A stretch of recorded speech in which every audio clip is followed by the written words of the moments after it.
حضرت ابو ہریرہ فرماتے ہیں رضی اللہ تعالیٰ عنہ کہ بھوک کی شدت سے میری کمر دوری ہو گئی، تو میں ڈرا کہ کوئی مجھے نقصان نہ ہو، تو مسجد نبوی کے ایسے گوشے پہ بیٹھ گیا جہاں لوگوں کا گزر ہوتا تھا۔ میرا خیال یہ تھا کہ کوئی شخص مجھے دیکھے گا اور دیکھ کر کے پہچان جائے گا کہ مسئلہ کیا ہے، لیکن جو بھی گزرتا سلام کر کے چلا جاتا، شاید اسے جلدی ہوتی، یا پھر ہستی پلکوں کے نیچے غم بھی پلتے ہیں، مگر کون دیکھتا ہے اتنی گہرائی میں۔ میں نے سوچا کہ ایک قدم اور آگے بڑھوں اور آنے والوں سے ہم کلام ہوں، جب میں ان سے بات کروں گا تو میرے لہجے سے وہ میری آواز کی شکستگی سے پہچان جائیں گے کہ میرا مسئلہ کیا ہے۔ تو کہتے ہیں حضرت عمر رضی اللہ تعالیٰ عنہ آئے، میں ان سے کوئی مسئلہ شرعیہ دریافت کیا، لیکن شاید انہیں بھی جلدی تھی، انہوں نے مسئلہ بتایا اور آگے بڑھ گئے۔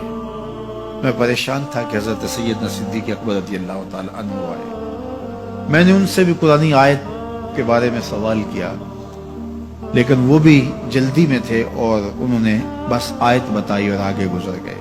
تو فرماتے ہیں کہ میں ایک عجیب کیفیت میں مبتلا بیٹھا تھا کہ ایک جانب سے روشنی اٹھی اور دل و قلب و نگاہ کا مرشد اولین آ گیا۔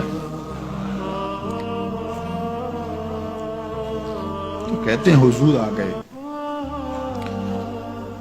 تو چونکہ میری عادت بنی ہوئی تھی کہ میں ہر آنے والے سے مسئلہ ہی پوچھ رہا تھا، تو میں نے حضور سے بھی مسئلہ پوچھ لیا۔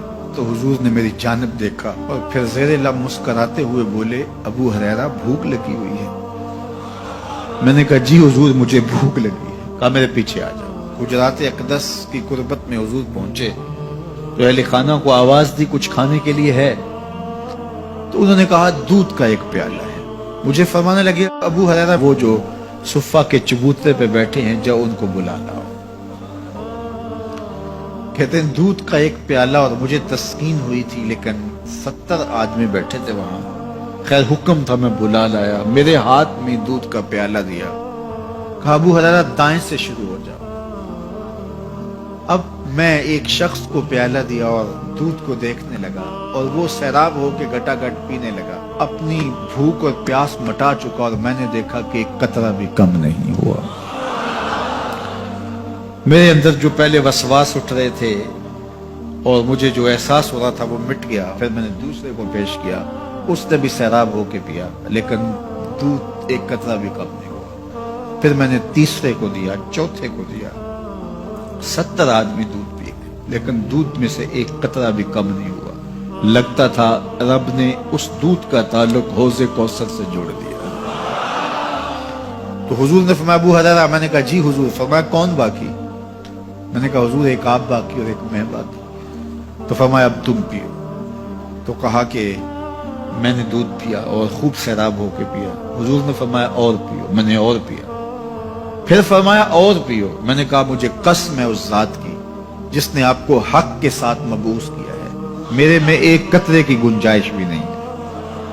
حضور نے میرے ہاتھ سے دودھ لیا اور خود نوش جان کرتے ہوئے فرمایا ساقی القوم آخرہم شربا، قوم کا جو ساقی ہوتا ہے وہ آخر میں پیتا ہے۔ تو دودھ کا ایک پیالہ 72 لوگوں کے لیے کافی ہو گیا۔ یہ صحیح حدیث کے اندر حضور کا معجزہ موجود ہے، آپ نے بارہا علماء سے سنا۔ لیکن اس تربیتی عمل سے بھی کبھی غافل نہ ہونا کہ 2 جہاں کا سردار ہے اور 71 آدمیوں کا جوٹا نوش جان کر رہا ہے۔ آج جب دولت پھیل رہی ہے، لوگوں کے پاس وسائل زیادہ ہوتے چلے جا رہے ہیں، تو ان کو ایک دوسرے سے گھن آنا شروع ہوتی ہے، برتن الگ ہوتے چلے جاتے ہیں۔ اسی زمانے میں تمام افراد ایک ہی برتن میں بیٹھ کے کھاتے تھے۔ پہلے یہ ہوتا تھا ایک گلی میں 2 امیر رہتے تھے، 4 غریب رہتے تھے، 2-3 مخیر حضرات اور جو ہے وہ کچھ متوسط لوگ رہتے تھے، اور ایک چھوٹا سا کنبہ اور قبیلہ ہوتا تھا، اور وہ ایک دوسرے کی ضرورتوں کا خیال رکھتے تھے۔ پیسے زیادہ آ گئے تو اب امیروں کو اس گلی سے گھن آنے لگی، تو وہ وہاں سے نقل مکانی کر گئے، انہیں وہاں رہنا اچھا نہیں لگتا۔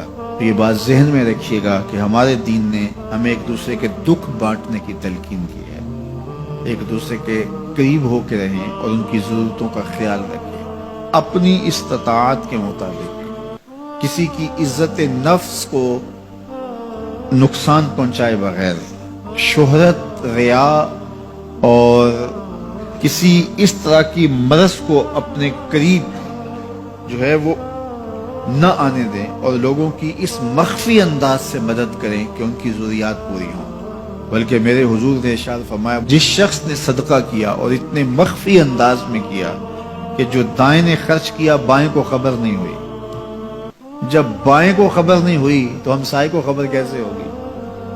لیکن یہاں تو 7 اخباروں میں خبر چھپتی ہے کہ فلاں صاحب نے فلاں غریب کی بیٹی کی شادی کی ہے۔